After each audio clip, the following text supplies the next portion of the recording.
Hello and thanks for tuning in to Off Harbor and Maine's Time and Place series. Today we'll be taking a look at great moments with Mr. Lincoln. But not any great moment, but rather the Walt Disney story featuring great moments with Mr. Lincoln, The Journey to Gettysburg, aka the Civil War version, or as I like to call it, the ASMR version. But before we get into it, I'm also joined by Beth. Yo! Matt. Hello. And Derek. Hey guys. Just to provide some brief history of the attraction, and hopefully they'll be able to chime in with some of the ridiculousness of this version as well. But we'll be playing that a little later in the show as in its entirety. So hopefully you'll enjoy that. So thanks for joining us on this one. So I call this one the ASMR version because everything was done through headphones with binaural sounds, including sweet whispers from someone cutting your hair. But we'll get to that in just a moment. And in case you don't know what ASMR is, that's the Autonomous Sensory Meridian Response. So this is like, I don't know, help me out, guys. It's like if something causes for you to have the goosebumps. When like when someone whispers in your ear and you get chills. Little tingles down your back or something like that. I think this one definitely caused a lot of people to have tingles down their back, as every time somebody whispered, everyone would like, whoo, and like jump up in their seats. I mean, I cringed a bit, yeah. I mean, when he described it as that, though, I could only picture Lincoln like eating candy, like biting into the goodness, making a YouTube video. Yeah. No, that's not it? Doing little flutters with his hands, in your face. Just Lincoln saying, shh. Yeah, it kind of was. Also, real quick, if you enjoy this episode, please find us on social media. You can find us on most platforms as at Off Harbor. And also, please don't hesitate to give us a review. We'd love any type of rating also. And without further ado, let's start back at the beginning. So, back with great moments with Mr. Lincoln. Walt, if you go back to his childhood, Walt had a big admiration for Abraham Lincoln. He even recited the whole Gettysburg Address by memory in school. Soon after Disneyland opened, though, Walt envisioned an attraction down Liberty Street called One Nation Under God. And for those that don't know about Liberty Street, it was something that was heavily announced and kind of advertised on Main Street. And it was you'd be entering on the right-hand side or the east side of Main Street behind that side of the stores. Of course, it never came to fruition, but it was something that was pretty cool, and I wish we did end up getting that. Anyway, this was to feature wax figures and had original film about American history as well. As lifelike Audio-Animatronics began with the creation of the Audio-Animatronic with the Enchanted Tiki Room, the only natural next step would be a human figure. So Mr. Lincoln was a no-brainer from Walt. When Robert Moses, the head of the World's Fair in New York, and the state of Illinois employed the Walt Disney Company to create an attraction for the 1964 World's Fair, Walt thought this would be a perfect way to get traction to build his One Nation Under God attraction and the other 50-plus animatronics that were originally planned for this show. So, of course, the World's Fair brought us the Carousel of Progress, theater, the Magic Skyway, which is where the Primeval Whirl scene with the T-Rex originated, which is now in the Disneyland Railroad. And It's a Small World, of course. So all four of these attractions all debuted at the New York's World's Fair. Obviously, Mr. Lincoln is a big part of this. So Blaine Gibson, many of you may know, he was a big sculptor for WDI and Walt Disney, and he's sculpted many of the most famous attractions from Haunted Mansion, Pirates of the Caribbean, and so on. I think he even did the partner statue in Disneyland. So he did Mr. Lincoln. So this debuted at the World's Fair April 22nd, 1964, and it ended up running through both of the 6-month stints at the World's Fair and ended up closing in October of 1965. So Disneyland would later open their own version at the Main Street Opera House on July 18th, 1965. So this was, of course, a duplicate animatronic, as the other show was still running in the World's Fair, which would close a few months later. And apparently the original was lost and was shipped back to Disney after the closure of the World's Fair, and just forgotten about for decades, or so legend has it. But I guess apparently it was later found, and it's now put on display at Walt Disney's One Man's Dream pre-show exhibit area at MGM Studios, now Hollywood Studios. It's very interesting. Side note, Uh-huh. I never realized how long the World's Fair went for. So is that typical? Like it's like a whole year and a half? I don't think so. I don't think all of them lasted that long. Don't quote me on that. But yeah, this one was exceptionally long. I always heard about it being a year and a half, and then I just found out while researching the show that it was just 6-month stints. So there was a Like period. 2 chunks. Oh, okay. So they didn't go continuously. Makes sense. It's New York, so they probably didn't have it going in winter because it's probably It's freezing freezing. and snowing. Yeah. So I like doing this type of stuff because I'm learning new stuff every Yeah. episode. Pretty Yeah. cool. So let's go through some of the iterations of the Great Moments with Mr. Lincoln. The original was presented by Lincoln Savings and Loan Association, and it did not require an A through E ticket admission due to it having a sponsor. So it was a free attraction, and it ended up closing January 1st, 1973, as that coincided with the sponsorship ending as well. So after its closure, the Opera House became home to the Walt Disney Story on April 8th, 1973. This was, of course, a big part of Walt passing away in 1966. And obviously, even though this was dedicated to Walt Disney, people were a little up in arms without having Lincoln. But in place of Lincoln was a 23-minute documentary of sorts with a lot of footage narrated by Walt himself. I assume this is a lot of the audio many of us have heard before, with Walt Disney providing his own accounts of his childhood through the creation of Disneyland. I think a lot of us have heard these recordings before. And after the show received a great deal of public criticism, even though this entire attraction was dedicated to Walt himself, guests felt Lincoln was really his biggest achievement, or one of his biggest achievements, and the best way to truly honor him. In 1975, Mr. Lincoln returned. The attraction would be renamed The Walt Disney Story, featuring Great Moments with Mr. Lincoln, and reopened July 12, 1975. This was featuring a redone Walt Disney film featured in the pre-show area, and all the exhibits would strictly be about Walt. In the main theater, however, the original show would return with just some slight alterations to Mr. Lincoln's speech. Updated in 1984, and revisions to the show in the main theater also occurred with a new audio-animatronic, Abraham Lincoln, which was created with enhanced movements, facial expressions, had new clothing, new skin, and so forth. And the original 1964 World's Fair audio recordings were still used for the narration and speech by Lincoln. 2 new songs, Golden Dream and Two Brothers, were added to the production, as these were recently created for the American Adventure at Epcot Center. And who doesn't love Golden Dreams and Two Brothers? Am I Oh, right? good. You just like Okay. get chills. Really good. The other brother. So this version would end up closing in 2000. So this brings us to what we're here to talk about, really. It's the Walt Disney Story featuring Great Moments with Mr. Lincoln, The Journey to Gettysburg, which debuted on Disneyland's birthday, July 17th, 2001. So the original Paul Frees and Royal, I think it's Dano recordings were removed, and both were eventually replaced by Corey Burton, who voiced Matthew Brady, and Warren Burton, who provided the voice for Lincoln. There were some changes, though. A new chair, other minor items changed throughout some set pieces, but the show itself would be drastically altered just to focus around the Civil War now, instead of about Lincoln's history and some other aspects of what we know of the show today. So this was a shorter program. It was only 12 minutes. Was it Yes, really? Yeah. It felt so long. When I was listening to this recording that I have, I was like, wait, it's already over. This was it? And we loved Wow. it, but it was only 12 minutes long. The pre-show, I felt like, was probably longer, but guests would receive headphones when walking into the theater. They were cleaned after every use, but the entire show used these headphones. Much of the show didn't have too much to look at it either. It was kind of more or less like Sounds Dangerous from MGM Studios, but with Mr. Lincoln instead of Drew Carey.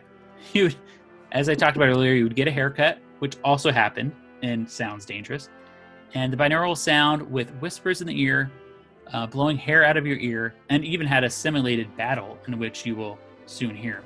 I always remember that big boom. I don't know if you guys remember this. Oh. It was like you had everything in the headphones, and then all of a sudden there was like a giant subwoofer in the theater that also went off.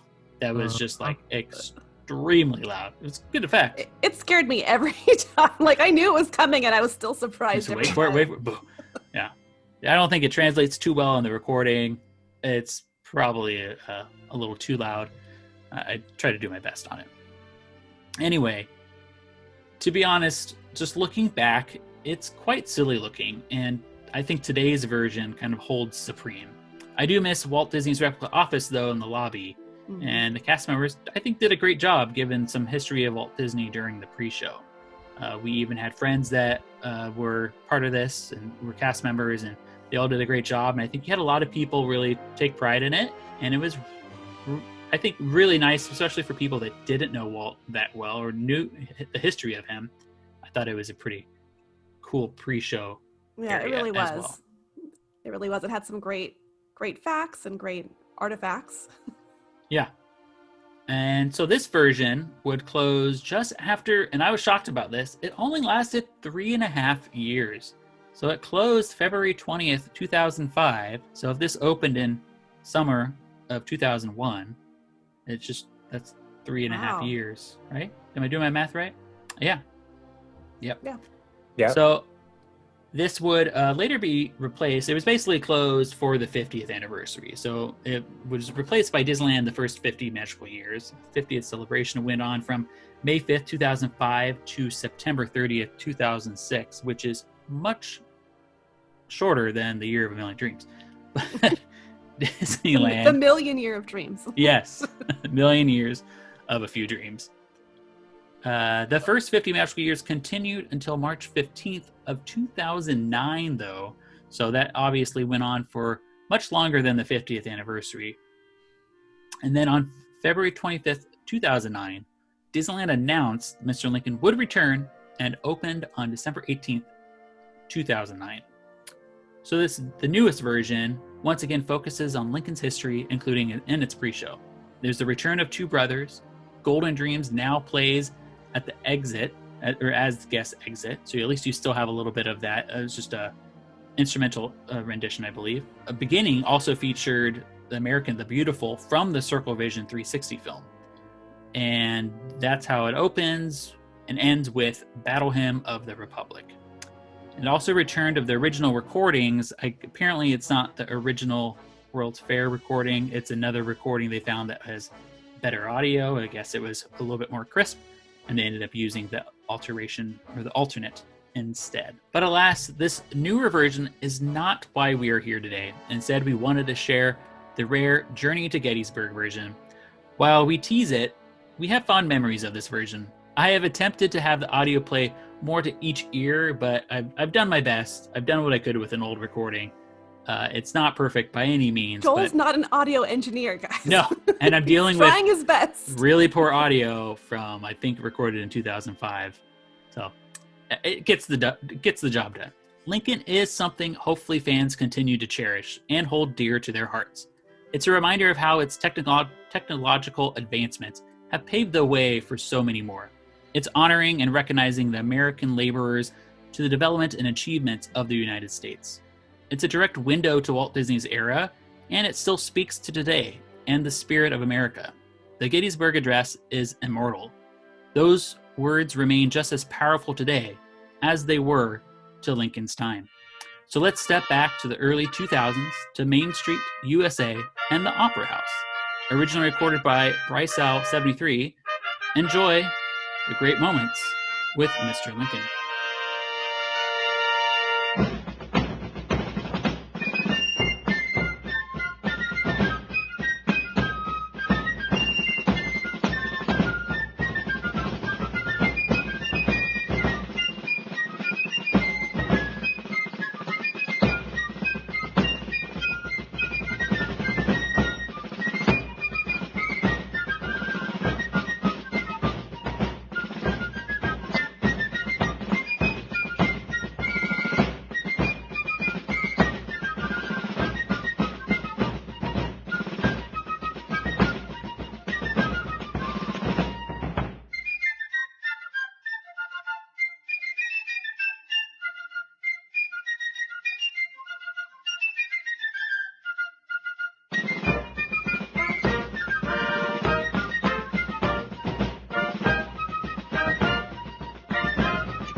Lincoln's birthday, he came to school dressed up in his father's frock coat and tall hat and became Abraham Lincoln.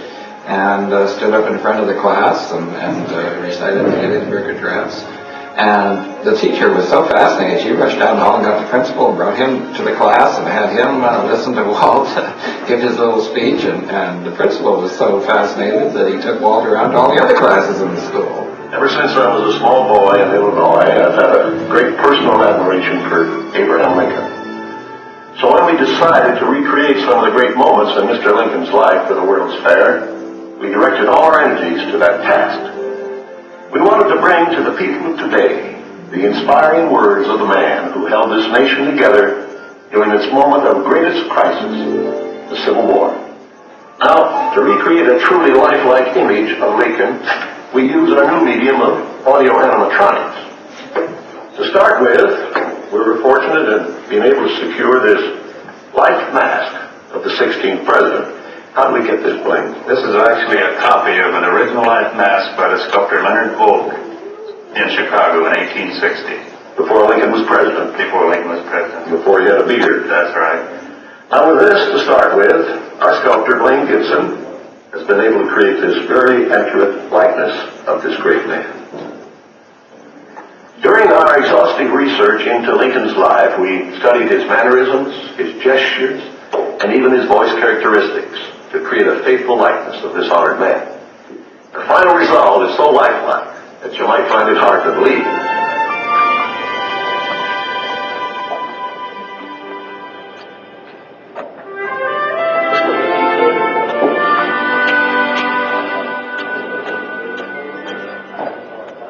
Hello.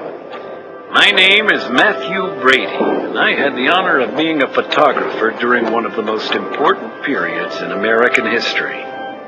Back in the 1850s, photography was still considered a new art form. In those days, cameras had no shutters and no film. We would simply remove the lens cap and expose the image on a fragile glass plate. Professional photographers were considered artists, and I was considered one of the best in the world. As my prestige grew, celebrities of government, theater, and society flocked to my gallery to have their portraits made. One day, in 1860, a tall man with large ears and a long nose walked in for a sitting. He was an Illinois attorney named Abraham Lincoln. Just 1 year later, that same man walked into my studio for another sitting. This time he walked in as the 16th President of the United States. And no president had ever taken the oath of office with such a heavy burden on his shoulders. His stance against the westward expansion of slavery caused 11 southern states to declare their independence from the Union. The nation was splitting apart. President Lincoln was doing everything he could to keep it together. We are not enemies, but friends. We must not be enemies. Though passion may have strained, it must not break our bonds of affection. But despite that appeal, it was not long before he had a war on his hands. A civil war. Almost overnight, my gallery was filled with young soldiers wanting to have their photographs taken to send off to loved ones. Now, imagine that you are a young soldier on leave here in Washington. Your name is Private John Cunningham. Naturally, you would come to my gallery to have your photograph taken. Well, Private Cunningham, step inside, and my associate Anthony will assist you. I'll be with you in just a few minutes.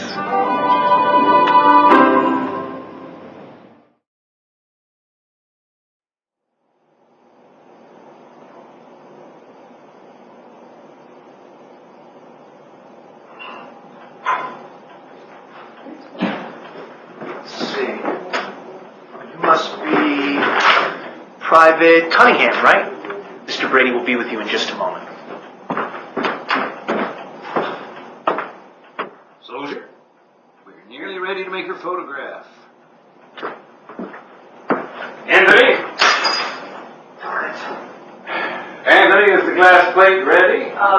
Just a minute, Mr. Brady. As soon as the plate is in the camera, we shall be ready. But before I immortalize you, I think you need a haircut. Anthony! Sorry. Give this soldier a trim while I ready a new plate. All right. Still. Don't worry. I've got lots of people. I mean, their hair. So, bet you've seen a lot of action. I'm thinking of enlisting myself. I'm already used to taking orders.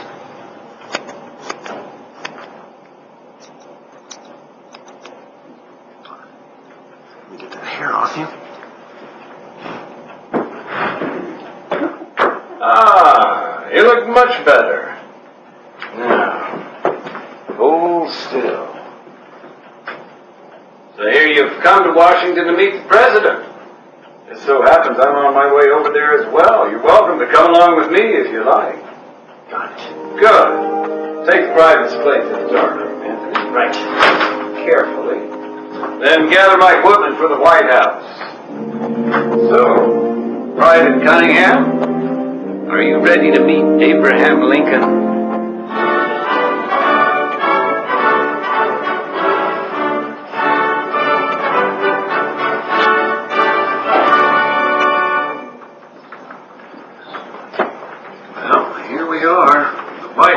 My goodness, it's Washington weather.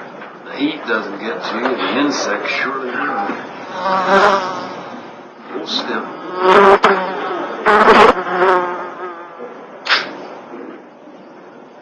Oh, look. Here's the President's Secretary, John Hay. Mr. Brady, the President is just finishing up with Frederick Douglass, but he wanted me to send you right in. Thank you, Mr. Hay. Excuse me, I've been waiting. Sorry, gentlemen. Mr. Brady, please go ahead and set up your equipment. Thank you, sir. And who is this young soldier? This is Private Cunningham. I'm very glad to meet you, young man. Please, sit down. Have some coffee.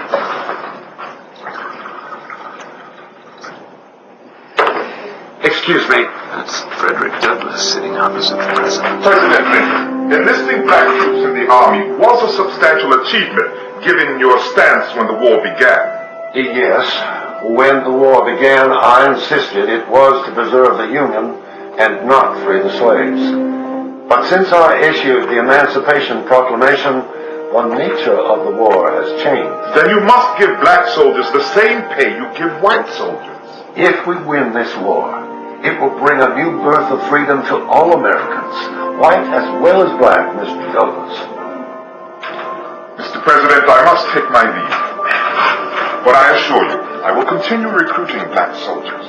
And I assure you, Mr. Douglas, that in the end, they shall have the same pay as white soldiers. Thank you, Mr. President. You're very welcome. Good day, sir. Mr. Douglas. Well, Mr. Brady, how would you like me to pose? I'd like you to look natural. That is exactly what I would like to avoid. Excuse me, I must ring for my secretary. Mr. Hay. Yes, sir. I can't find a thing on this desk. Would you light the lamp? Of course, sir.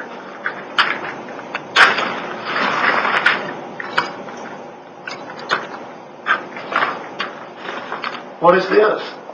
An invitation to speak at the Gettysburg ceremony. I think you should decline. No, Mr. Hay. This could be a chance to tell the nation what we are fighting for. Leave me alone a moment. Everyone, please. Wait, Father Cunningham. A word before you go. My boy, I know you must get back to the Army now and continue to do your duty.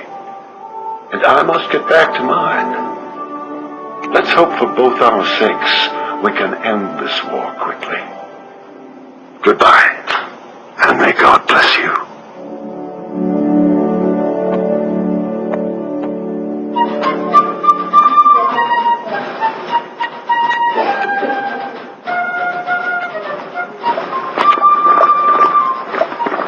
wait a minute.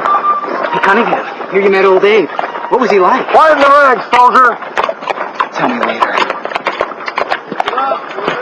Forward, boys, forward! There they are! Stop!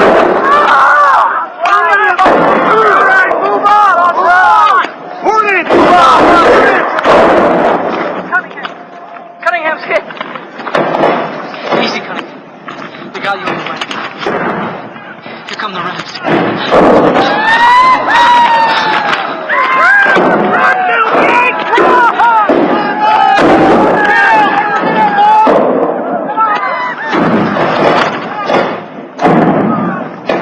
Cunningham, you still with us?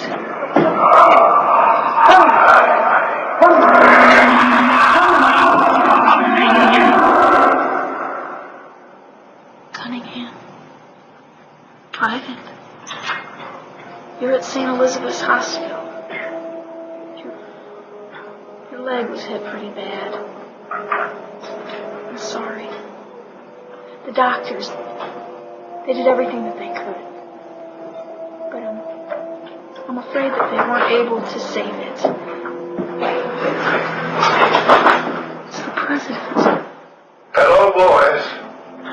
I can't stay long. I hope you're all comfortable and resting nicely. Nurse, Sir? who is this young man? Private Cunningham, sir. Cunningham. I know this man. Oh, this war. This awful, awful war. My boy, you must live. You must live.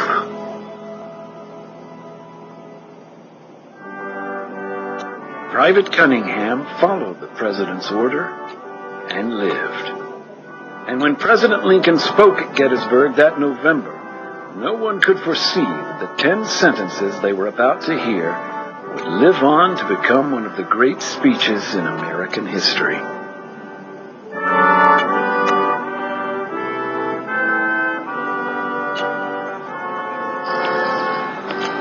Mr. President. I can't see. Is that Lincoln? 7 years ago, our fathers brought forth upon this continent a new nation, conceived in liberty and dedicated to the proposition that all men are created equal. Now we are engaged in a great civil war, testing whether that nation or any nation so conceived and so dedicated can long endure. We are met on a great battlefield of that war. We are met to dedicate a portion of it as the final resting place of those who have given their lives that that nation might live. It is altogether fitting and proper that we should do this, but in a larger sense, we cannot dedicate. We cannot consecrate. We cannot hallow this ground. The brave men, living and dead, who struggled here, have consecrated it far above our power to add or to detract. The world will very little note nor long remember what we say here, but it can never forget what they did here. It is for us, the living, rather, to be dedicated here to the unfinished work that they have thus far so nobly carried on. It is rather for us to be here dedicated to the great task remaining before us, that from these honored dead we take increased devotion to that cause for which they here gave the last full measure of devotion, that we here highly resolve that these dead shall not have died in vain. that the nation shall, under God, have a new birth of freedom, and that government of the people, by the people, for the people, shall not perish from the earth.